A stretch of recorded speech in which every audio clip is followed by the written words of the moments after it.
कर्म बचन मन छाड़े चलो, जब लगे जनु न तुम्हारो। तब लगे सुख सपने नहीं, किए कोटि उपचार लखन सिया राम। जय जय राम। अवधपति राम सीता राम। आशुतोष तुम्हें बड़र दानी, आरती हरहु दीन जनु जानी। अब प्रभु कृपा करहु जेवाति, शौतज भजन करहु दिन राति। जय जय सीताराम। जब तक कर्म वचन और मन से छल छोड़कर मनुष्य आपका दास नहीं हो जाता, तब तक करोड़ों उपाय करने से भी स्वप्न में भी वह सुख नहीं पाता। सोने मोने बचन राम सकुचाने, भव भगति आनंद यगाने। तब रघुवर मुनि सुजस सुहावा, कोटि भांति कहि सब सुनावा। मुनि के वचन सुनकर उनकी भाव भक्ति के कारण आनंद से तुम तृप्त हुए भगवान श्री रामचंद्र जी यानी लीला की दृष्टि से सकुचा गए। तब अपने ऐश्वर्य को छिपाते हुए श्री रामचंद्र जी ने भरद्वाज मुनि का सुंदर सुयस करोड़ों अनेकों प्रकार से कहकर सबको सुनाया। सौवर्ण सो सब गुण गण गेहू, जय मुनि तुम आदर देऊ। मुनि रघुबीर परस पर नवई, बचन यगोचर सुख अनुभवई। उन्होंने कहा, हे मुनीश्वर, जिसको आप आदर दें वही बड़ा है और वही सब गुण समूहों का घर है। इस प्रकार श्री राम जी और मुनि भरद्वाज जी दोनों परस्पर विनम्र हो रहे हैं और अनिर्वचनीय सुख का अनुभव कर रहे हैं। यह सुधि पाए प्रयाग निवासी, बटु तापस मुनि से दयोदासी। भरद्वाज यात्रम सब आए, देखन दशरथ सुवन सुहाए। यह श्री राम लक्ष्मण और सीता जी के आने की खबर पाकर प्रयाग निवासी ब्रह्मचारी तपस्वी मुनि सिद्ध और उदासी सब श्री दशरथ जी के सुंदर पुत्रों को देखने के लिए भरद्वाज जी के आश्रम पर आए। राम प्रणाम कीन सब काहू, मुदित भय लहे लोयन लाऊ। देहि असीस परम सुख पाई, फिर सराहत सुंदरताई। श्री रामचंद्र जी ने सब किसी को प्रणाम किया। नेत्रों का लाभ पाकर सब आनंदित हो गए और परम सुख पाकर आशीर्वाद देने लगे। श्री राम जी के सौंदर्य की सराहना करते हुए वे लौटे। राम की न बिसराम से प्रात प्रयाग नहाय। हरि रे हरि प्रात प्रयाग नहाय। चले सहित सिय लखन जन, मुदित मुनहि सिरुनाय। लखन श्री राम जय जय राम। अवधपति राम सीता राम। आशुतोष तुम अवडर दानी, आरती हरहु दीन जनु जानी। अब प्रभु कृपा करहु जेवाति, शब्द जी भजन करहु दिन राति। जय जय सीताराम। श्री राम जी ने रात को वहीं विश्राम किया और प्रातःकाल प्रयागराज का स्नान करके और प्रसन्नता के साथ मुनि को शिर नवाकर श्री सीता जी, लक्ष्मण जी और सेवक गुह के साथ वे चले। राम स प्रेम कहे मुनि पाई, नाथ कही हम के मग जाई। मुनि मन बेअसि राम सन कही, सुगम सकल मग तुम कहूँ अहई। चलते समय बड़े प्रेम से श्री राम जी ने मुनि से कहा, हे नाथ, बताइए हम किस मार्ग से जाएं। मुनि मन में हंसकर श्री राम जी से कहते हैं कि आपके लिए सभी मार्ग सुगम हैं।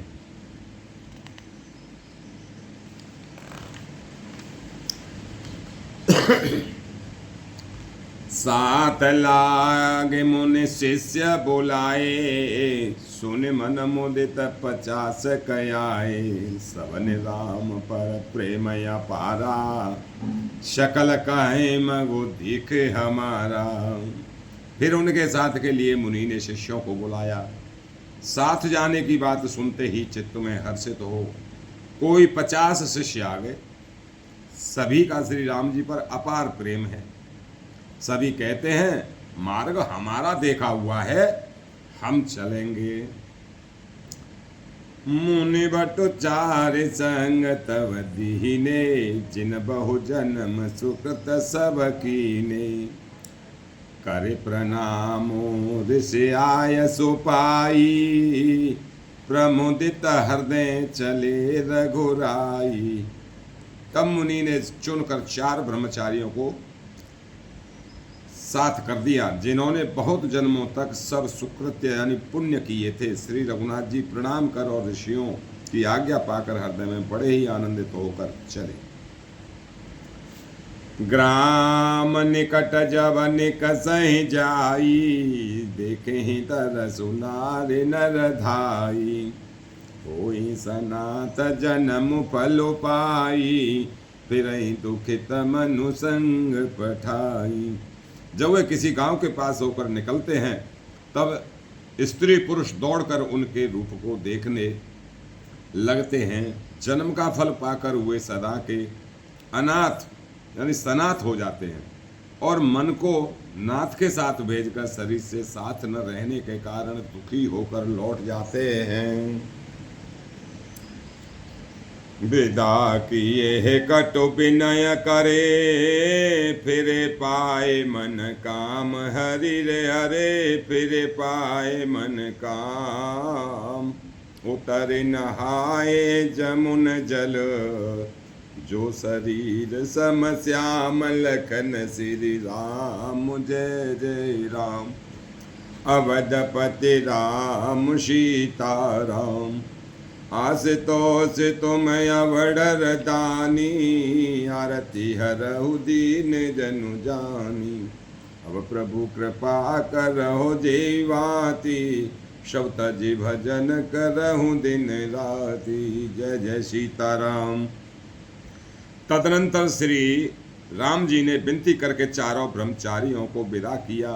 वे मनचाही वस्तु अनन्य भक्ति पाकर लौटे। यमुना जी के पार उतरकर सबने यमुना जी के जल में स्नान किया, जो श्री रामचंद्र जी के शरीर के समान ही श्याम रंग का था। चुनत तीरवासी नर नारी, धाय निज निज काज बिसारी। लखन राम सिय सुंदर ताई, देख कर रहे निज भाग्य बढ़ाई। यमुना जी के किनारे पर रहने वाले स्त्री पुरुष यह सुनकर के निषाद के साथ 2 परम सुंदर सुकुमार नवयुवक और एक परम सुंदरी स्त्री आ रही है, सब अपना अपना काम भूलकर दौड़े और लक्ष्मण जी, श्री राम जी और श्री सीता जी का सौंदर्य देखकर अपने भाग्य की बड़ाई करने लगे। अति लालसा बसहि मन माई, नाऊ गाऊ बूझत सकुचाई। जे तिन महु भय विदेशयाने, तिन कर जगोते राम पहचाने।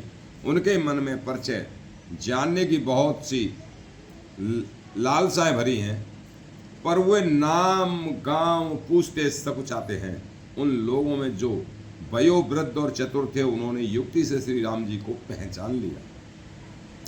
शकल कथा तिन सब ही सुनाई, बनहि चले हे पितु आय सुपाई। सुन सब साध सकल बचताई, रानी राय की नवल नाई। उन्होंने सब कथा सब लोगों को सुनाई कि पिता की आज्ञा पाकर वे वन को चले हैं। यह सुनकर सब लोग दुखी को पछता रहे हैं कि रानी और राजा ने अच्छा नहीं किया। उसी तेई अवसर एक तापसु आवा, तेज पुंज लघु वयस सुहावा, कबिला लखित गति बेसु बिरागी, मन क्रम बचन राम अनुरागी। उसी अवसर पर वहाँ एक तपस्वी आया जो तेज का पुंज और छोटी अवस्था का और सुंदर था। उसकी गति कभी नहीं जानते, अथवा वह कवि था जो अपना परिचय नहीं देना चाहता। वह बैरागी के वेश में था और मन वचन तथा कर्म से श्री रामचंद्र जी का ही प्रेमी था। इस तेज पुंज तापस के प्रसंग को कुछ टीकाकार क्षेपक मानते हैं और कुछ लोगों को देखने में यह प्रसंग ऊपर से जोड़ा हुआ सा जान भी पड़ता है, परंतु यह सभी प्राचीन प्रतियों में है। गोसाई जी अलौकिक अनुभवी पुरुष थे। पता नहीं यहाँ इस प्रसंग के रखने में क्या रहस्य है, परंतु यह क्षेपक तो नहीं है। इस तापस को जब कभी अलखित गति कहते हैं तब निश्चय पूर्वक कौन क्या कह सकता है। हमारी समझ से ये तापस या तो श्री हनुमान जी थे अथवा ध्यानस्थ तुलसीदास थे। सजल नयन तन पुलक निज, इष्ट देव पहचान हरि रे हरि, इष्ट देव पहचान। परे उदंड जिमि धरनि तल, दसान जाय बखान लखन श्री राम। जय जय राम, अवधपति राम सीताराम। असुतोष तुम अब डरदानी, आरती अरऊ दीन जनु जानी।